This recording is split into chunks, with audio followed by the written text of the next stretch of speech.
Hello everyone and welcome back to my channel Edmond Mindaros, and for today's quick tutorial and I'm going to show you guys on how to attach files in a Yahoo Mail. And without further ado, and let's go ahead.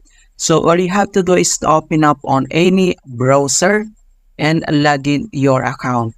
So in any browser pwede natin gamitin like Mozilla Firefox, Microsoft Edge, or Chrome browser ay pwede natin gamitin ang login ng ating Yahoo account. And then, open lang natin ang ating Chrome web browser. Hindi mo sa pag-login ka na, and then ganito yung makikita mo na Yahoo homepage. So, dito lang sa upper right side, makikita mo dito yung ating Yahoo Mail inbox. So, i-tap mo lang yan. And madandirect tayo dito sa ating Yahoo Mail inbox and din yung compose dito. Okay, so kung paano ba natin mag-attach ng any files sa ating gagawing email.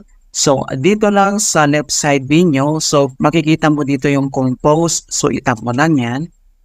And then, ganito na yung ating makikita dito na new message. And then, pwede ka na mag-start dito na mag-create ng email. Or dito naman sa baba kung paano ba natin mag-attach ng files. So, kailangan mo lang i-select dito yung attach file icons. Ito siya. So, itap mo lang yan. And then, may dalawang option dito. So, attach files from recent emails or attach files from computer. So, kapag sinilik mo to or tinap mo tong attach files from recent emails, and pwede mo nang or pwede ka nang mag-select dito kung anong gusto mo i-attach dito na files. Okay? So, ang next naman, dito sa kanyang attach files from computer. So, itap mo lang yan. And then, ito na siya. So, select ka lang dito kung anong files yung gusto mong i-attach. So, select and then, right-click and tap mo lang dito yung select. And then, ito na siya mga kaibigan.